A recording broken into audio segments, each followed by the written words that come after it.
Hello dear friends, അസ്സലാമു അലൈക്കും. നമസ്കാരം. എല്ലാവർക്കും എൻ്റെ പുതിയ റെസിപ്പിയിലേക്ക് സ്വാഗതം. ഇന്ന് 100 പീസ് ചിക്കൻ ഫ്രൈ എങ്ങനെയാണ് നമ്മുടെ വീട്ടിൽ തന്നെ നമുക്ക് എല്ലാവർക്കും ഉണ്ടാക്കാൻ പറ്റുന്നതെന്നുള്ളൊരു വീഡിയോ ആണ് ഞാൻ കാണിച്ചു തരുന്നത്. ഇതെനിക്ക് ഓർഡർ കിട്ടിയ റെസിപ്പി ആയിരുന്നു, അപ്പോൾ അത് ഞാൻ നിങ്ങൾക്ക് ഷെയർ ചെയ്യുന്നു. ഇതിന് വേണ്ടി 10 ചിക്കനാണ് ഞാൻ എടുത്തിട്ടുള്ളത്. ഒരു ചിക്കൻ 1 കിലോ 750 ഗ്രാം ആയിരുന്നു സ്കിന്നോട് കൂടി വാങ്ങുമ്പോൾ ഉണ്ടായിരുന്നത്. അങ്ങനെയുള്ള 10 പീസ് ഉണ്ട്. ഇതിലേക്ക് 200 ഗ്രാം ഇഞ്ചി, 200 ഗ്രാം വെളുത്തുള്ളി, 100 ഗ്രാം പച്ചമുളക് എല്ലാം പേസ്റ്റ് ആക്കിയത് ഇട്ട് കൊടുത്തു. പിന്നെ കുറച്ച് കളർ ഇട്ട് കൊടുത്തു. ഇതിലേക്ക് ഏകദേശം 75 ഗ്രാം ഉപ്പാണ് ഞാൻ ചേർത്ത് കൊടുത്തിട്ടുള്ളത്. പിന്നെ വേണ്ടത് മുളക് പൊടി 400 ഗ്രാം ഇട്ട് കൊടുത്തു. അതിൽ 200 ഗ്രാം കാശ്മീരിയും 200 ഗ്രാം എരിവുള്ള മുളക് പൊടിയാണ് ഇട്ട് കൊടുത്തിട്ടുള്ളത്. പിന്നെ 50 ഗ്രാം ഗരം മസാലയും 50 gram pepper powder, 50 gram chicken masala powder, പിന്നെ 50 ഗ്രാം മഞ്ഞൾപ്പൊടി. ഇത്രയും ഇതിലേക്ക് ചേർത്ത് കൊടുത്തു. പിന്നെ കുറച്ചധികം കറിവേപ്പിലയും കൂടി ചേർത്ത് കൊടുക്കണം. പിന്നെ ഇതിലേക്ക് കറുത്ത എള്ളുണ്ടല്ലോ, അത് 100 ഗ്രാം ചേർത്ത് കൊടുത്തിട്ടുണ്ട്. തികച്ചും ഓപ്ഷണലാണ്, ആവശ്യമുണ്ടെങ്കിൽ മാത്രം ചേർത്ത് കൊടുത്താൽ മതി. പിന്നെ 50 ഗ്രാം ചെറിയ ജീരകം ഞാൻ ചേർത്ത് കൊടുത്തിട്ടുണ്ട്. പിന്നെ വേണ്ടത് 1/2 കിലോ കോൺഫ്ലോർ, 1/2 കിലോ മൈദ. ഇത്രയും ഞാൻ ചേർത്ത് കൊടുത്തു. പിന്നെ ഇതിലേക്ക് വേണ്ടത് വിനേഗറാണ്. വിനേഗർ വേണ്ടത് 200 ml ആണ്. അതിന് പകരമായിട്ട് നമുക്ക് വേണമെന്നുണ്ടെങ്കിൽ ഒരു പാക്കറ്റ് തൈരുണ്ടല്ലോ, അത് ചേർത്ത് കൊടുക്കാം. എന്നിട്ട് നല്ല പോലെ ഒന്ന് മിക്സാക്കി എടുക്കണം. ആവശ്യമാണെങ്കിൽ മാത്രം അല്പം വെള്ളം ഒഴിച്ചു കൊടുത്താൽ മതി. ഫുഡ് കളർ ഉണ്ടല്ലോ, തികച്ചും ഓപ്ഷണലാണ്. നമ്മൾ കാറ്ററിംഗ് ഓർഡറൊക്കെ എടുത്ത് ചെയ്യുമ്പോൾ കളറൊക്കെ കാണാൻ ഭംഗിയാണ്. അപ്പോൾ അവർക്ക് കാണാനൊരു ഭംഗിക്ക് വേണ്ടി ഞാൻ കളർ ചേർത്ത് കൊടുത്തിട്ടുണ്ട്. അല്പാൽപ്പം വെള്ളം ഒഴിച്ചാൽ മതി, വെള്ളം കൂടിപ്പോകാൻ പാടില്ല.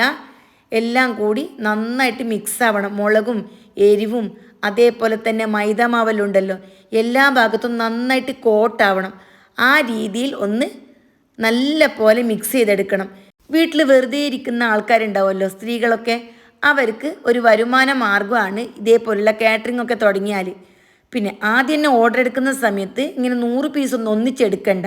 ആദ്യം ചെറിയ ചെറിയ ഓർഡറിലെടുത്ത് കുറേ കഴിഞ്ഞാൽ നമുക്ക് വലിയ വലിയ ഓർഡറൊക്കെ എടുക്കാൻ പറ്റും. ഇവിടെ ചിക്കൻ നന്നായിട്ട് മിക്സാക്കി എടുത്തിട്ടുണ്ട്. ഞാൻ കാറ്ററിംഗ് തുടങ്ങിയിട്ട് 10 വർഷമായി. അതുകൊണ്ട് തന്നെ എനിക്കിതിപ്പോൾ വലിയ കാര്യമൊന്നുമല്ല.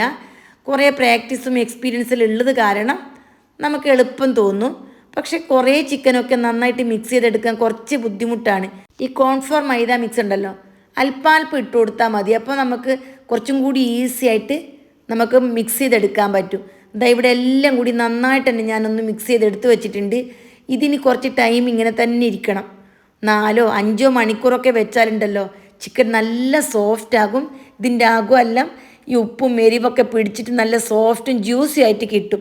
ഞാൻ ഏകദേശം 5 മണിക്കൂർ വെച്ചതിന് ശേഷമാണ് ഇത് ഫ്രൈ ചെയ്തെടുക്കുന്നത്. 5 മണിക്കൂറിന് ശേഷം അല്പം വലിയ ചീനച്ചട്ടിയിൽ ഓയിൽ ഒഴിച്ചു കൊടുത്താണ് ഇത് ഫ്രൈ ചെയ്തെടുക്കേണ്ടത്. ഒരു 2-3 ലിറ്റർ എണ്ണയൊക്കെ ഒഴിച്ചു കൊടുത്താൽ പെട്ടെന്ന് നമുക്ക് ഫ്രൈ ആയി കിട്ടും. പിന്നെ ഇത്ര വലിയ ചീനച്ചട്ടി വെക്കുന്നുണ്ടെങ്കിൽ ഗ്യാസ് അടുപ്പ് നല്ല വലുതായിരിക്കണം. ഇപ്പം എൻ്റെ കയ്യിൽ വലിയ അടുപ്പുള്ളതുകൊണ്ട് ഞാൻ വലിയ അടുപ്പിലാണ് ചെയ്തെടുക്കുന്നത്. നിങ്ങളുടെ കയ്യിലുള്ളത് വീട്ടാവശ്യത്തിനുള്ള ഗ്യാസ് അടുപ്പുണ്ടാവുമല്ലോ, അതാണെങ്കിലുണ്ടല്ലോ ചെറിയ ചീനച്ചട്ടി വെച്ചിട്ട് അതിൽ ഫ്രൈ ചെയ്തെടുത്താൽ മതി. ഇത്ര വലിയ ചീനച്ചട്ടി വെക്കണ്ട, അപ്പം നമുക്ക് നന്നായിട്ട് ഫ്രൈ ആയിട്ട് കിട്ടില്ല. ഈ ചീനച്ചട്ടി ആകുമ്പോൾ നല്ല പോലെ തീ കത്തി വരണം. അങ്ങനെയെങ്കിൽ മാത്രമേ ഇത് നല്ല പോലെ ഫ്രൈ ആയി കിട്ടുകയുള്ളൂ. എണ്ണ നന്നായിട്ട് ചൂടായി കഴിഞ്ഞതിന് ശേഷം ചിക്കൻ ഇട്ട് കൊടുക്കണം. ഇതിലൊരു പ്രാവശ്യം ഇടുമ്പോൾ തന്നെ 10-25 പീസൊക്കെ ഒന്നിച്ചിട്ട് ഫ്രൈ ആക്കി എടുക്കാൻ പറ്റും. ഞാനിവിടെ ആദ്യത്തെ ബാച്ച് ഇട്ട് നന്നായിട്ട് പൊരിച്ചെടുക്കുന്നുണ്ട്. 2-3 പ്രാവശ്യം ഉണ്ടല്ലോ തിരിച്ചും മറിച്ചൊക്കെ ഇട്ട് ഫ്രൈ ആക്കി എടുക്കണം. അങ്ങനെയാകുമ്പോൾ എല്ലാ ഭാഗവും നന്നായിട്ട് ക്രിസ്പി ആയിട്ട് അതുപോലെ സോഫ്റ്റ് ആയിട്ട് വെന്ത് കിട്ടും. ഒരു ബാച്ച് ഫ്രൈ ആയി കിട്ടാൻ ഏകദേശം 10 മുതൽ 14 മിനിറ്റ് വരെയാണ് സമയം വേണ്ടത്. അതിനിടയ്ക്കുണ്ടല്ലോ 2-3 പ്രാവശ്യം തിരിച്ചും മറിച്ചൊക്കെ ഇട്ട് കൊടുക്കണം. അടിപൊളി ക്രിസ്പി ആയിട്ടുള്ള ചിക്കൻ ഫ്രൈ ആണ്. ഈ രീതിയിലുള്ള ചിക്കൻ ഫ്രൈ കാണൽ ഒന്നുകിൽ കല്യാണ വീട്ടിൽ, അല്ലെങ്കിൽ ഹോട്ടലിൽ, അല്ലെങ്കിൽ വിരുന്നിലെല്ലാം പോയാലല്ലേ. ഇനി നമുക്ക് എല്ലാവർക്കും വീട്ടിലും ഇതേ രീതിയിൽ തന്നെ ചിക്കൻ ഫ്രൈ ഉണ്ടാക്കി എടുക്കാം. അപ്പം നിങ്ങൾ ധൈര്യമായിട്ട് കാറ്ററിംഗ് ഓർഡറൊക്കെ എടുത്തിട്ട് ഇതേപോലുള്ള ചിക്കൻ ഫ്രൈയും ബിരിയാണിയും ഒക്കെ ഉണ്ടാക്കി കൊടുക്കാം.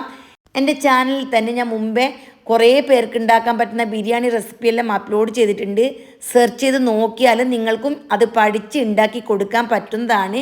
അപ്പോൾ ബാക്കിയുള്ളതുണ്ടല്ലോ ഇതേപോലെ തന്നെ ഫ്രൈ ആക്കി എടുക്കണം. ഇപ്പം എൻ്റെ അടുപ്പ് കണ്ടല്ലോ, എൻ്റെ അടുപ്പും ചീനച്ചട്ടിയാണ് ഇപ്പോൾ ഈ കാണുന്നത്. ഇത് വലിയ ചീനച്ചട്ടിയാണ്, വലിയ അടുപ്പാണ്. അതുകൊണ്ട് തന്നെ എനിക്ക് പെട്ടെന്ന് തന്നെ ഫ്രൈ ആക്കി എടുക്കാനൊക്കെ പറ്റും. ഈ രീതിയിലുള്ള സൗകര്യങ്ങൾ നിങ്ങൾക്ക് ഉണ്ടെങ്കിൽ നിങ്ങൾക്കും പെട്ടെന്ന് തന്നെ ഫ്രൈ ആക്കി എടുക്കാൻ പറ്റും ഗൈസ്. അപ്പോൾ എല്ലാവരും എൻ്റെ ഈ വീഡിയോ മാക്സിമം ഉപയോഗപ്പെടുത്തണം. എല്ലാവർക്കും നിങ്ങൾ ഷെയർ ആക്കി കൊടുക്കുകയും വേണം. അപ്പോൾ നിങ്ങളെപ്പോലെ തന്നെ ബാക്കിയുള്ള എല്ലാവരും ഇത് കണ്ട് പഠിച്ച് വീട്ടിലിരുന്ന് തന്നെ ഒരു വരുമാന മാർഗ്ഗം ഉണ്ടാക്കട്ടെ. അപ്പോൾ എനിക്കും ഒരു സന്തോഷമാണ് എൻ്റെ വീഡിയോ കണ്ടിട്ട് നിങ്ങൾ ഇതിലേക്ക് ഇറങ്ങി നിങ്ങൾ കുറച്ച് ക്യാഷൊക്കെ ഉണ്ടാക്കുമ്പോൾ അത് എനിക്കും ഭയങ്കര സന്തോഷം നൽകുന്നൊരു കാര്യമാണ് ഗൈസ്. അപ്പോൾ കണ്ടല്ലോ ഗൈസ്, വളരെ സിമ്പിളാണ്. നമ്മൾ വിചാരിച്ചാൽ മതി. ഇതുവരെ നിങ്ങൾക്ക് കറക്റ്റായിട്ടുള്ളൊരു മെഷർമെൻറ്റ് കിട്ടിക്കാണില്ല. കിട്ടിക്കഴിഞ്ഞാൽ എല്ലാവർക്കും ഇത് ഉണ്ടാക്കി അതേപോലെ തന്നെ സെയിൽ ചെയ്യാൻ പറ്റും. ഇത് 10 ചിക്കൻ്റെ കാര്യമാണ് ഞാൻ പറഞ്ഞത്. അപ്പോൾ ഒരു ചിക്കൻ 1.25 കിലോ തൂവലോട് കൂടിയുള്ള അളവാണ് ഞാൻ പറഞ്ഞത്. അപ്പോൾ നിങ്ങൾ എന്ത് ചെയ്യണം, ആദ്യം 10 ചിക്കനൊന്നും ഒന്നിച്ച് ഫ്രൈ ആക്കാൻ നിൽക്കണ്ട.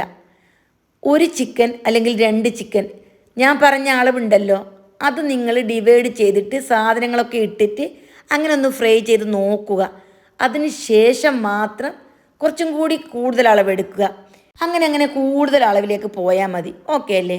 ഈ രീതിയിലുള്ള ക്രിസ്പി ആയിട്ടുള്ള ചിക്കൻ ഫ്രൈ ഉണ്ടല്ലോ, കഴിക്കാൻ ഭയങ്കര ടേസ്റ്റാണ്. പിന്നെ ഈ ചിക്കൻ ഫ്രൈൻ്റെ ഒരു കാര്യം ഞാൻ പറഞ്ഞുതരാം. പുറം നല്ല ക്രിസ്പി ആയിട്ടല്ലേ കാണുന്നത്. കുറേ സമയം നമ്മൾ മാരിനേറ്റ് ചെയ്ത് വെച്ചതുകൊണ്ട് അകല അടിപൊളി ജ്യൂസി റെസിപ്പിയായത്. ഇങ്ങനെ ഡ്രൈ ആയിട്ടൊന്നും കിട്ടില്ല. നല്ല ക്രിസ്പിയാണ്, അകത്ത് നല്ല ജ്യൂസിയാണ്. അപ്പോൾ ഈ രീതിയിലാണ് ചിക്കൻ ഫ്രൈ ശരിക്കും കഴിക്കാൻ ടേസ്റ്റ്. അപ്പോൾ എല്ലാവരും ഈ രീതിയിലൊന്ന് ട്രൈ ചെയ്ത് നോക്ക്.